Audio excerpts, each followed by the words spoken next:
Se você é uma pessoa que fica muito empolgada quando começa uma coisa, mas depois de um tempo você fica perdido e acaba desanimando, ou se você é uma pessoa que acaba ficando sobrecarregada de tanta informação que chega a te paralisar por falta de clareza, saiba que você não está sozinho. Na verdade, a grande maioria de nós enfrenta esse mesmo problema. Inclusive gênios como Leonardo da Vinci, Victor Hugo e Mozart. E se algum dia você já quis ser comparado a um gênio, bom, esse é o seu dia de sorte, porque em pelo menos um aspecto, eu e você já somos como eles. Porque cada um desses gênios foi um grande procrastinador. Historiadores debatem que Da Vinci pode ter levado até 16 anos para terminar a Mona Lisa. E mesmo das estimativas mais otimistas apontam que o quadro levou pelo menos 4 anos para ficar pronto. E ao longo da sua vida, Da Vinci concluiu apenas alguns dos projetos dos muitos e muitos que ele começou. Porque largar trabalhos pela metade era algo que ele fazia com bastante frequência. Mas não porque Da Vinci era preguiçoso ou porque ele trabalhava pouco. O principal lema dele era ostinato rigore, uma expressão em italiano que significa rigor obstinado. Um conceito que, na sua essência, é a busca pelo aperfeiçoamento contínuo.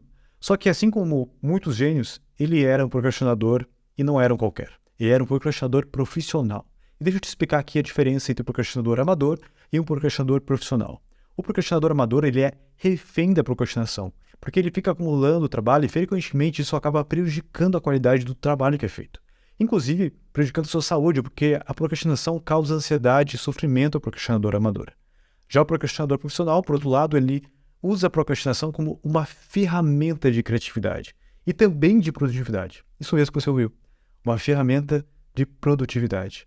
Agora que você já sabe a diferença entre os dois, você deve estar se perguntando, tá, mas como é que eu faço então para me transformar de um amador para um procrastinador profissional?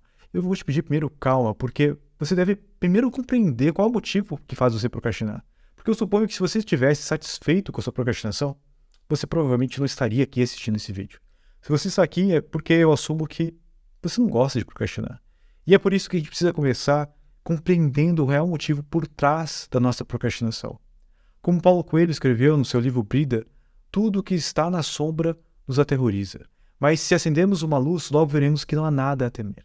Por isso vamos começar acendendo a luz da consciência sobre o que você procrastina. Eu tenho certeza que há várias coisas que você vem adiando há um bom tempo. Talvez uma conversa difícil, talvez uma atividade chata no trabalho, talvez um reparo que você tem que fazer na sua casa. Quantas coisas você já até tentou fazer, mas teve alguma coisa que te impediu? A gente pode dar vários nomes, mas a essência é uma coisa só: resistência. A procrastinação é, tecnicamente, uma forma de resistência. É uma resistência às coisas. E essa resistência pode surgir em relação a qualquer coisa. Você precisa compreender que, independente do motivo, seja se essa atividade te deixa desconfortável, assustado, com tédio ou com medo, é extremamente importante você entender que essa resistência acontece de forma mental, emocional e fisiológica aí dentro de você. E é por isso que você pode já ter lido vários livros sobre o assunto, já ter tentado várias técnicas ou criado rotinas, usar a técnica de Pomodoro, criar listas de tarefas por prioridade, não importa. Porque se você não tratar essas 3 coisas, você não vai conseguir vencer a procrastinação. Porque elas agem nesses 3 níveis e você vai ter que combater elas nos 3 níveis para conseguir vencer. Quando eu tentei vencer a procrastinação, eu li vários livros. Eu tentei encontrar várias tal de techs, vários vídeos no YouTube para poder tentar vencer, tentar achar essas dicas. Só que eu estava tentando romper apenas uma das resistências, apenas a resistência mental. Normalmente é onde que essa resistência, inclusive, começa a ser formada. Porque você não está resistindo à atividade em si, mas à história que você se conta sobre essa atividade. E preste bem atenção aqui, porque aqui que está o que você precisa compreender sobre a resistência. Ela surge sempre que você transforma uma atividade em um dever, uma obrigação ou uma necessidade. Sempre que você diz para si mesmo, eu tenho que fazer alguma coisa, eu devo fazer uma coisa, eu preciso fazer uma coisa, a resistência começa a crescer aí dentro de você. Ocorre porque sua mente naturalmente tende a querer fazer as coisas que não lhe são impostas. Ela tende a resistir e se rebelar quando você tenta impor alguma coisa, mesmo se essa atividade for boa para você. Por exemplo, talvez a academia seja algo que você sabe que seja bom, mas começa a criar uma resistência porque você começa a criar vários cenários negativos sobre ir na academia. Você pode pensar, bem, para ir na academia significa que eu vou ter que trocar de roupa, vou ter que botar tênis, Daí eu vou ter que pegar meu carro, vou ter que dirigir até a academia, daí eu vou ter que malhar, vou suar, vou ter que fazer, sei lá, levantar peso, vou ter que fazer esteira. E, cara, são coisas que vão nos tirar da zona do conforto. Você vai ter que ainda voltar exausto, suado, tomar banho, e para fazer exatamente talvez o que você já esteja fazendo nesse momento, ficar sentado. Simplesmente é mais fácil não ir. Até porque só de pensar você pode já ficar cansado. Percebe que é um filme negativo que você constrói aí na sua cabeça? E é claro que quando a gente cria esse cenário negativo na nossa cabeça, a gente procura evitar ele. Só que outra parte da sua mente que diz: e aí, não vai mesmo? Vai faltar de novo? Esqueceu o que você prometeu para si mesmo que ia fazer dessa vez? A sua mente é o tanto a que cria a narrativa, quanto a que consegue te julgar também. E nessa tensão, nesse conflito entre uma e outra, começa a acontecer uma resistência mais profunda, a segunda camada, a camada emocional. A gente costuma achar que a nossa mente é racional e que a gente está no comando das nossas ações. Mas isso não poderia ser mais longe da verdade, porque a parte irracional do seu cérebro, a parte instintiva e emocional, desempenha um papel muito maior do que você imagina. Há estimativas que apontam que apenas 5% das nossas decisões são conscientes. Todo o resto, 95%, é irracional. Ou seja, apenas 5% do seu tempo você está consciente de forma lógica e racional da direção da sua vida. Os outros 95% é inconsciente. Você é basicamente levado por instintos e emoções que você muitas vezes desconhece. E uma vez que sua mente começa a criar e provocar essas histórias, você começa a ter reações negativas. Insegurança, medo, pavor, desânimo, tédio. É uma bola de neve, porque não fazer faz você se cobrar. Quando você se cobra, você fica sobrecarregado, começa a gerar ansiedade. E a gente entra para a terceira resistência, que é o seu corpo tentando te proteger. Quando você tenta fazer uma atividade que você está tentando se obrigar a ela, o seu corpo reage como se existisse uma ameaça. E sua amígdala começa a liberar hormônios como adrenalina e cortisol, desencadeando uma resposta de medo. Você começa a sentir um pequeno pânico induzido por esse estresse que prejudica sua capacidade de pensar a longo prazo. E também de regular suas emoções. Ou seja, você tem sua capacidade de tomar boas decisões reduzida. E é nesse exato momento que você decide fazer qualquer coisa, exceto aquilo que te estressa. E pode parecer que é exagerado essa resposta, afinal, é só um prazo, não é uma arma botada na sua cabeça. Mas nosso corpo não sabe disso, ele responde como se fosse uma ameaça real, mesmo estando apenas na nossa mente. E agora você tem uma história, um cenário mental do porquê você não tem por que fazer aquela atividade. Você tem emoções e sentimentos negativos associados toda vez que você pensa nela. O seu corpo, inclusive, começa a reagir quando você começa a pensar essa atividade como se fosse uma ameaça. E o que você faz? Qualquer coisa, exceto essa atividade. Porque é muito mais fácil você fazer uma recompensa, uma atividade que tem uma recompensa de curto prazo. Seja olhar vídeos de gatinho no TikTok, seja dar uma conferida no Instagram, seja tomar um cafezinho, comer um lanche, tudo isso fica muito mais fácil e prazeroso do que fazer aquela atividade que você quer. Afinal, você vai ter que enfrentar aquela resistência. Só que, por que eu comecei a falar de tudo isso? Porque tudo que está na sombra nos aterroriza, mas quando a gente acende a luz, a gente vê que não tem nada a temer. Agora que eu já te expliquei como é que funciona a procrastinação, eu quero te ensinar também a como dissipar ela. Porque um erro comum, e que eu mesmo já cometi, foi achar que o que me faltava era disciplina, que eu precisava simplesmente de um processo de organização melhor. E muitas vezes, às vezes que eu fui atrás dessas informações, inclusive foi isso que me recomendaram. Me recomendaram que a solução seria me disciplinar, que seria forçar alguma técnica de produtividade. Só que muitos especialistas em psicologia e produtividade apontam hoje para o oposto disso. Existem muitos estudos recentes que demonstram que ser mais duro consigo mesmo, se impor mais as coisas, pode atribuir emoções ruins a uma tarefa, tornando essa tarefa uma ameaça ainda mais intensa, ou seja, fazendo com que o seu corpo libere mais hormônios que farão que você faça o contrário do que você quer.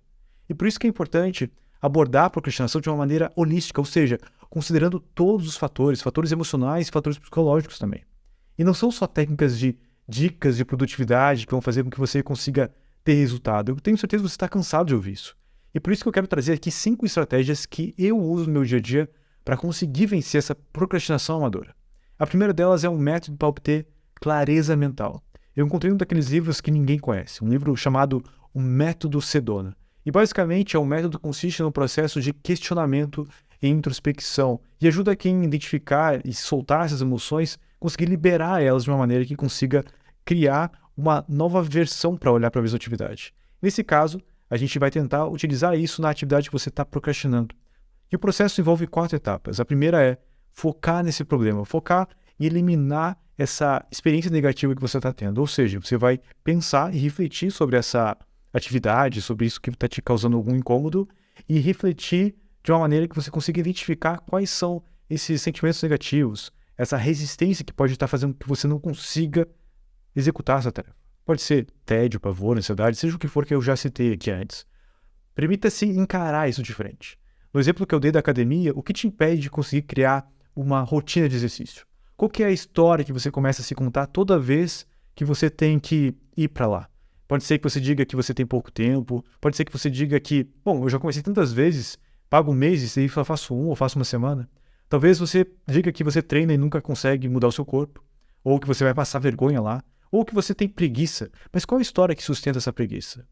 Essa é a principal pergunta que você precisa fazer nesse momento para poder seguir nesse método. Quais são as histórias que você tem se contado por trás desse sentimento, por trás dessa procrastinação? Eu tenho certeza que você vai ter várias justificativas muito boas, porque a gente se conta coisas que são verdade, que têm um fundo de verdade.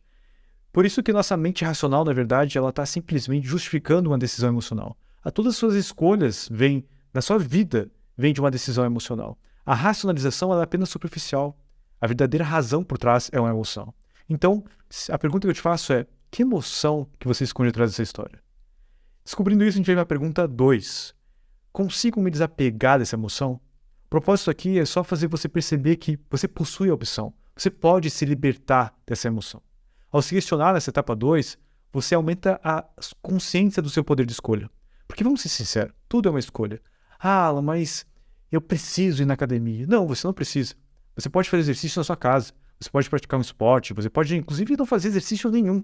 Isso também é uma escolha. E é claro que cada escolha vai ter uma consequência. Mas lembre-se, o que eu falei aqui é que a resistência começa sempre que você transforma uma opção em um dever, em um ter e um preciso que. Toda vez que você se diz eu preciso, eu tenho, é meu dever, você cria uma resistência. Toda vez que você diz que você precisa, você se coloca numa situação onde você não tem escolha, isso cria uma resistência. Eu tenho um amigo meu que diz que o tenho que fazer é coisa do diabo. E ele nem é religioso. Ele diz isso porque ele já entendeu que toda vez que ele coloca em uma situação onde ele tem que algo, ele começa a procrastinar. Ele cria uma resistência.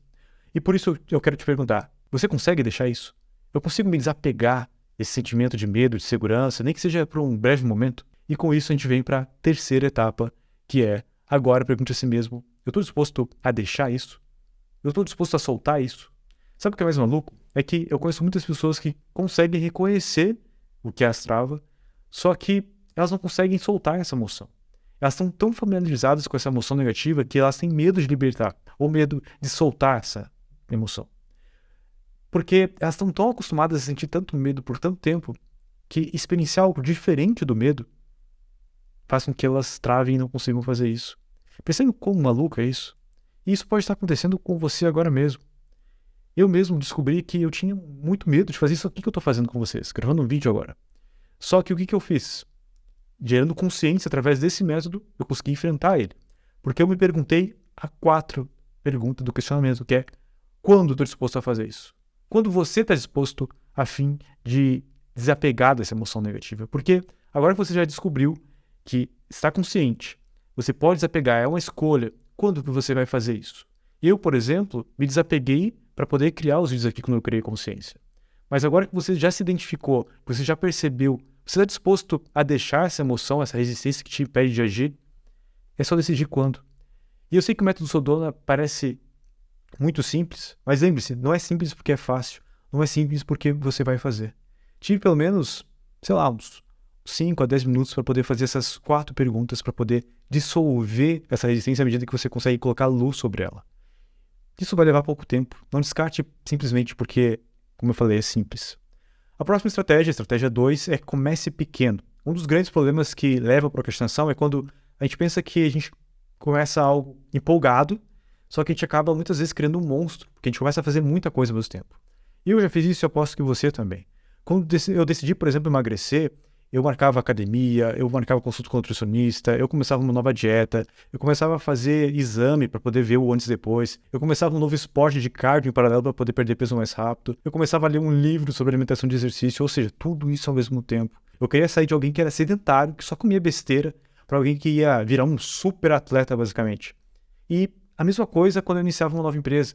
eu já fazia um monte de contratação, eu já criava logo, já registrava a marca, fazia simulação de crescimento, muitas vezes sem nem ter validado o processo de venda. E é praticamente como querer, sei lá, comer um boi pela perna. Imagina você tentar comer literalmente um boi pela perna. Se você for vegetariano, então imagina comer, sei lá, um caminhão de brócolis de uma vez só.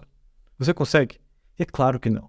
Só que, se você não for vegetariano, e assim como eu, você come, sei lá, cerca de 200, 250 gramas de carne por dia, isso significa que nos últimos 10 anos você comeu cerca de 730 quilos de carne ou mais, equivalente a 4 vacas adultas ou 700 galinhas. Agora, como é que eu consegui comer 4 vacas inteiras ou 700 galinhas? Simples, uma garfada por vez. Dê pequenos passos. Se você tem algum projeto grande para fazer, como, sei lá, escrever um livro inteiro, ou fazer uma proposta de negócios, ou tem uma apresentação de alguma palestra que você tem que dar, ou você tem que começar um novo projeto que desafia, apenas dê um passo de cada vez. Depois desses questionamentos do método Sedona, agora é a hora de dar o primeiro passo. Mas quem disse que esse passo precisa ser grande? Não diga para si mesmo que você vai fazer tudo de uma vez. Apenas diga, sabe de uma coisa? Eu fui na academia e vou fazer só um exercício.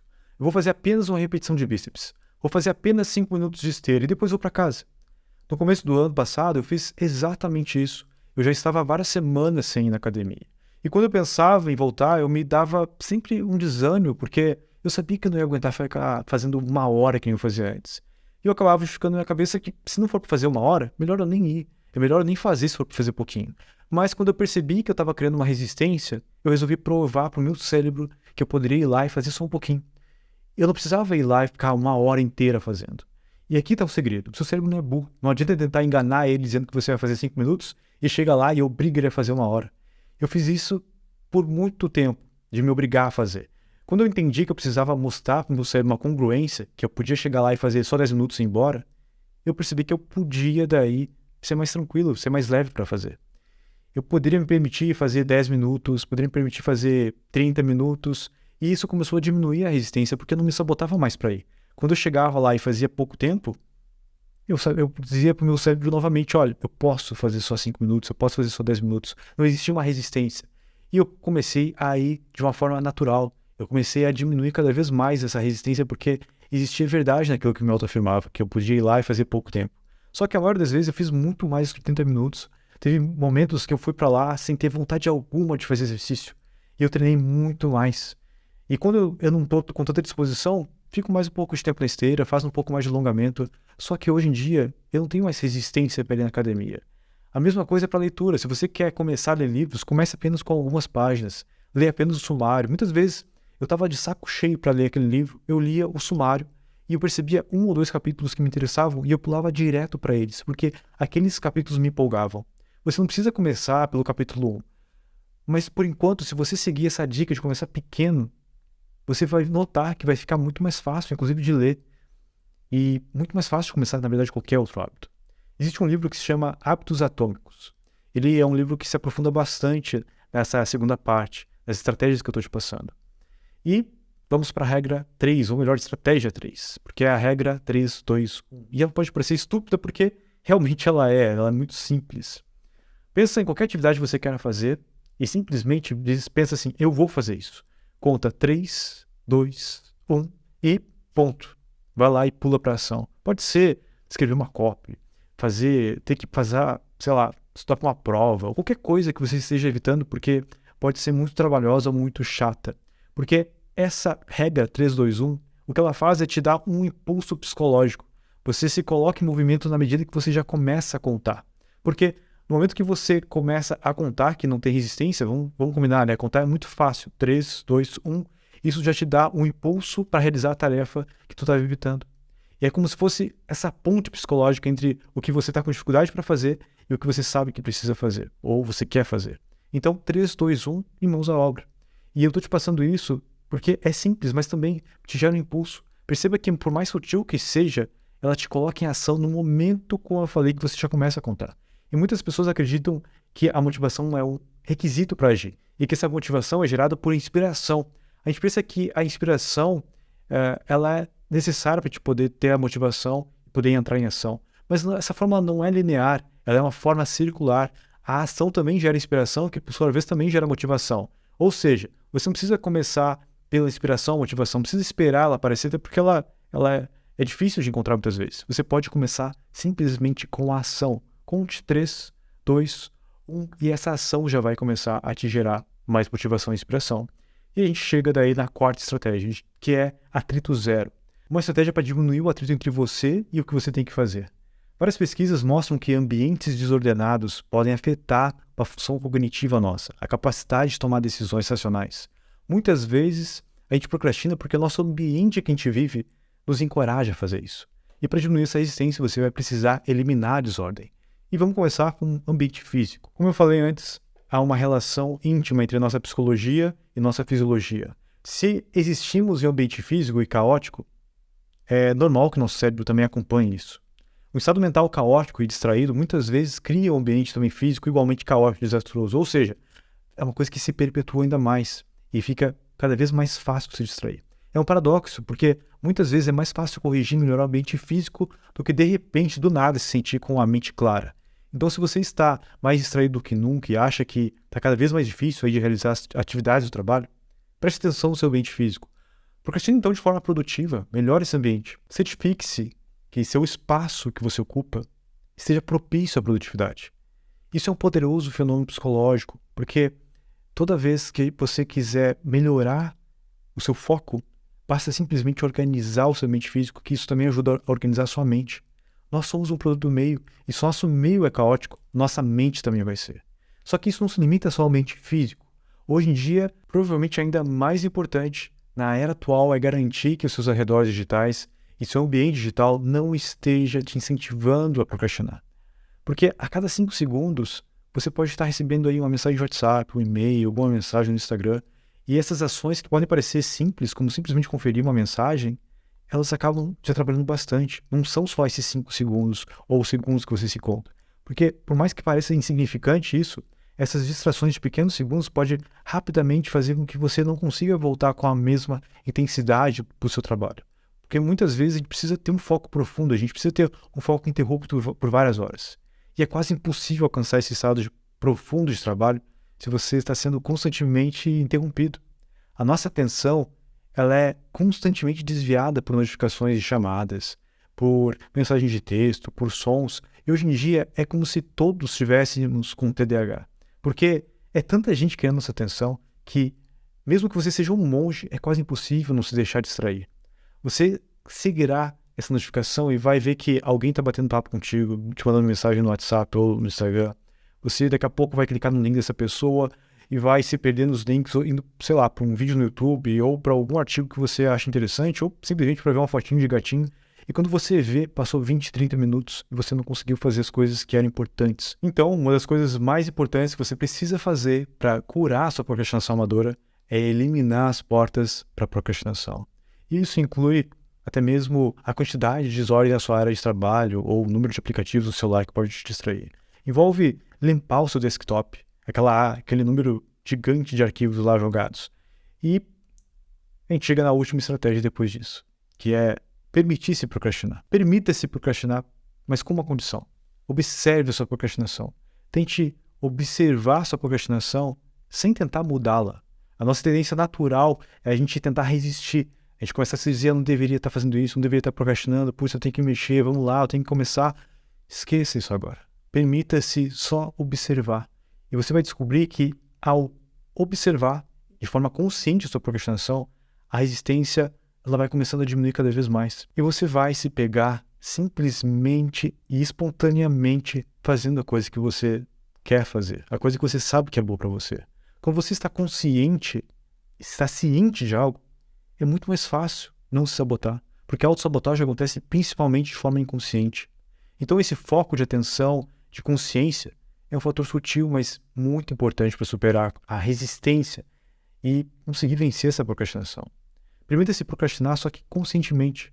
Tá com o dedo coçando para dar aquela rodada para baixo? Beleza, separa uns 5, 10, 15 minutos e vai fazer isso. Diga a si mesmo, agora eu vou procrastinar. Vou procrastinar nas redes sociais. Se puder, se diga isso em voz alta, inclusive. É melhor fazer isso de uma forma intencional do que ficar se corroendo para fazer. A minha esposa e eu mesmo, a gente criou um hábito de anunciar nossa procrastinação um pro outro. Toda vez que a gente vai procrastinar alguma coisa, a gente se fala um pro outro em voz alta. Eu tô indo procrastinar fazendo tal coisa. E normalmente, quando a gente está fazendo isso, a gente está conseguindo colocar uma consciência sobre isso. Virou até um hábito engraçado entre nós, mas isso nos gera uma consciência. E quando você faz isso de forma consciente por um tempo, você começa a descobrir que a procrastinação também pode ser produtiva. Você não precisa ficar nessa batalha constantemente de apenas molhar o pé ali na distração, porque isso nunca acaba. Você nunca tem uma pausa intencional ou uma sessão de trabalho intencional. Então o que eu tenho feito é definir um tempo e mergulhar de forma intencional em cada distração que eu quero fazer.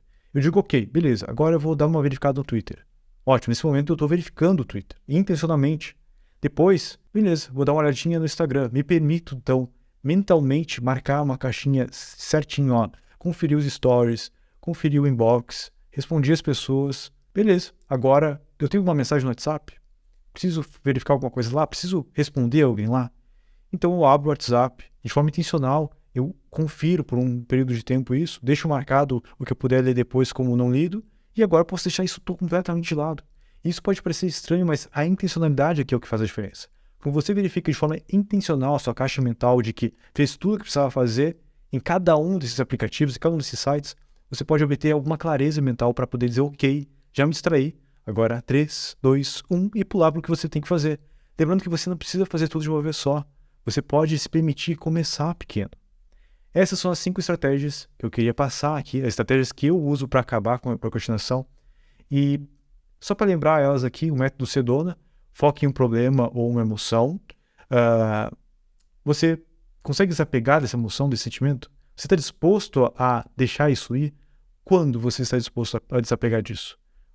Estratégia 2, comece pequeno, uma garfada por vez. Comece com uma página, uma sequência de exercícios só. Escreva só 2 parágrafos. Regra 3, 3, 2, 1. Ou seja, conte de forma regressiva para você. E isso vai te ajudar a conseguir entrar em ação. Clareza, através do atrito zero, diminuindo de forma consciente ali as coisas que te atrapalham. E também a procrastinação consciente. Ou seja, você conseguir de forma consciente fazer a procrastinação de forma intencional. E lembrando que essa última, ela nos leva, inclusive, para a procrastinação produtiva e criativa que eu falei, que os gênios usam. Isso é um assunto que, por si só, levaria a gente a um conteúdo muito mais extenso. E se vocês quiserem que eu crie um conteúdo só mostrando como os gênios como Leonardo da Vinci, como Mozart, Albert Einstein e muitos outros utilizavam a procrastinação como uma ferramenta de criatividade e de produtividade, então deixe aqui o seu curtir, se inscreva-se nesse canal também e se fizer sentido, se eu tiver um número de pessoas que está bastante interessado aqui nesse conteúdo, eu vou fazer um novo vídeo só para falar sobre a procrastinação criativa, sobre a procrastinação que é produtiva. E esse vídeo vai ficando por aqui. Se você gostou desse conteúdo aqui, tem também um conteúdo específico que eu fiz lá no Vida Lendária com o mesmo título, um conteúdo próximo desse aqui, só que muito mais longo. Lá eu fiquei, acho que 1h20 falando sobre isso. Então esse vídeo aqui vai ter, eu acredito, uns 30 minutos. Se você quiser se aprofundar ainda mais, inclusive eu já botei um pouquinho do conteúdo sobre produtividade criativa e também produtiva lá no episódio. E vou deixar o link aqui nos cards, eu não sei ainda onde é que eu aponto, mas aqui em cima você vai poder clicar aí para os episódios. Eu também vou deixar o link na descrição, que é aqui embaixo, e também nos comentários, para poder fazer com que você consiga achar de alguma forma o link. De qualquer forma, se você for no Spotify, buscar por Vida Lendária, você vai encontrar o podcast, onde lá eu deixo o conteúdo mais extenso. Eu me permito poder falar um pouco mais e estender um pouco mais cada conteúdo que eu passo. E se você é novo aqui no canal, se você está aqui pela primeira vez, também se inscrever, que eu vou colocar vídeos como esse aqui para poder ajudar vocês não só a vencer a procrastinação, mas também a conseguirem uma vida com mais sentido, com mais propósito e também uma vida que vai permitir que vocês possam alcançar mais resultados. Por esse vídeo é só isso, te vejo no próximo vídeo.